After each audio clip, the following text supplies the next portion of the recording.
Hey, Brett Messmer here with Technical Taekwondo. Today we're going to be talking about one-step sparring. One-steps are a formal way of introducing self-defense against a punch. It is a drill.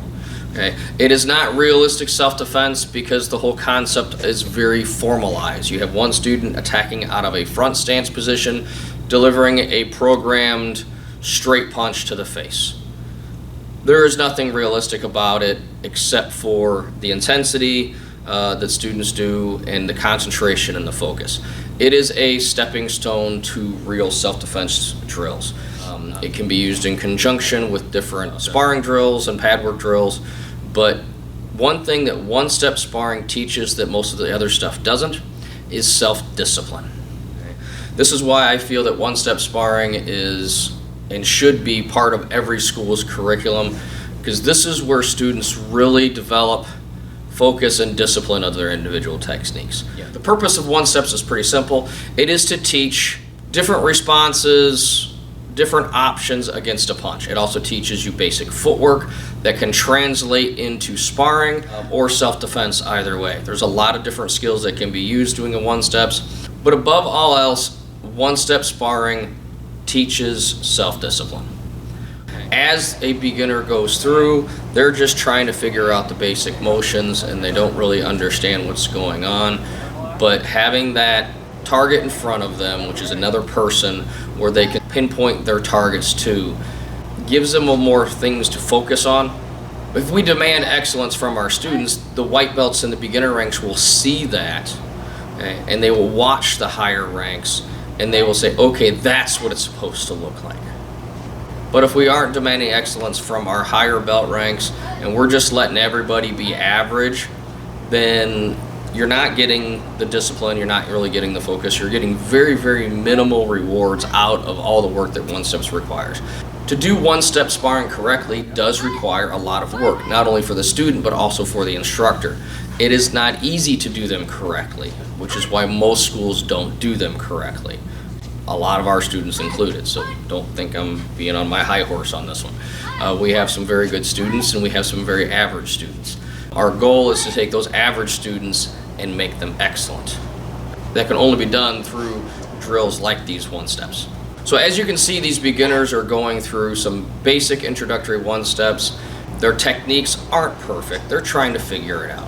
But the main purpose of one-steps is that you can see they are trying. Putting effort into it is what builds that self-discipline. If they weren't trying and they weren't putting effort into it, then I would have a problem. But as you can see, they're not perfect, they're completely average, but they're trying.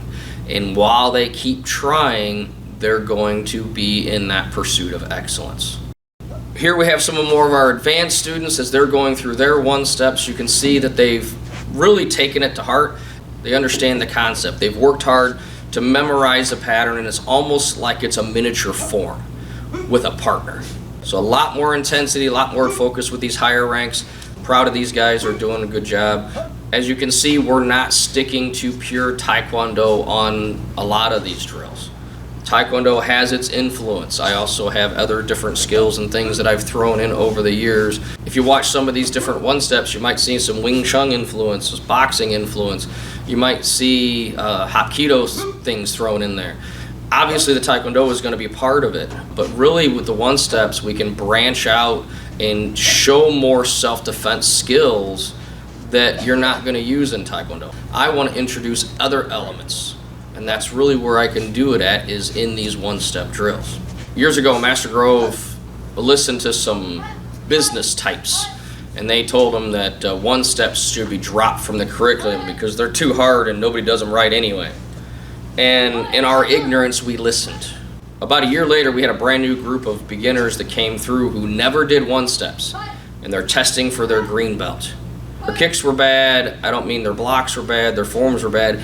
Everything was like a full letter grade or less below what the same green belts were a year ago. And we sat back and asked ourselves, what did we do? What do we do different? Why is the entire school less than what it was? And the only thing that we changed is we dropped the one-steps. We made a decision to put the one-steps back in. The students who had never done one-steps for the year, we lost quite a few of them because they didn't like the change. It was more difficult, and difficulty is what brings quality. Never forget that. Yeah. As a martial artist, if your program is easy, you should make it more difficult. As a business person, I understand you want to make it easy so that you can have more students.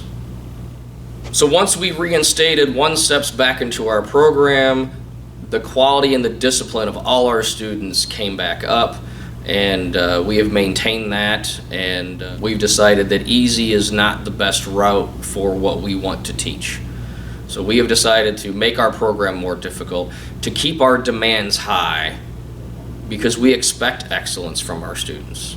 In fact, one of Master Grove's quotes is, at Rising Star, we demand excellence because you deserve it. And we take that to heart. So this next section, we're going to go through step by step explaining our different one-steps. This is the same video that we have on our website for our students where they can practice and learn these at home. So I'm sharing bits and pieces of this for you guys so you can kind of see what we're talking about as far as going through and explaining, and teaching these different concepts. I hope you guys enjoy it, and let's just go ahead and get into it. Yep. Hey. Outer middle block. Reverse punch. Slide back. Angle kick. Down to fighting stance. Up. Hey. Outer middle block. Punch. Down. If you notice when I land, I like to go into a back stance off of this. Okay, back stance sets you up perfect to drive in a knee or whatever. It's a good position. Up. Hey. Ayo. Ayo.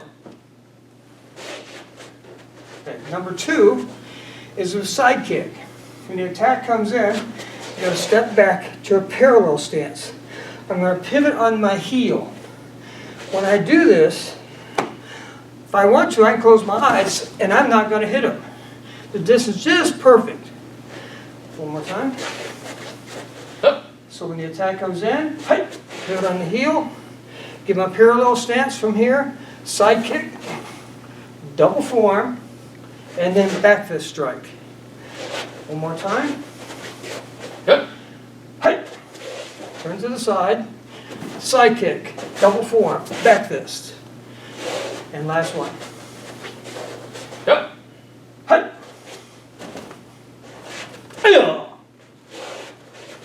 So from here, you're going to be stepping back with the left foot into back stance. Boom. Outer knife hand block. Shift in front stance, reverse punch. This is either to the floating ribs or the liver. Pull back, feet together. Okay, all the way back. From here, left foot back side kick, land and guard. And again, you can land in back stance guard is very comfortable. It'll allow you to throw another movement after that. The attack comes in, to a knife hand out of back stance. We're going to shift to front stance. Notice the hand's going to drop down. I call this a haymaker ridge hand. It's going to swing all the way from here. Then I'm going to bring it back, catch his hand. It's important for a follow-up move off of this, we're going to grab the hand itself, not the wrist. So I'm going to grab the hand, slide back, feet together. And this one, I can actually use my partner here for balance. I'm going to hang on to him and throw my roundhouse kick and then down. If you lack flexibility, body kick is just fine.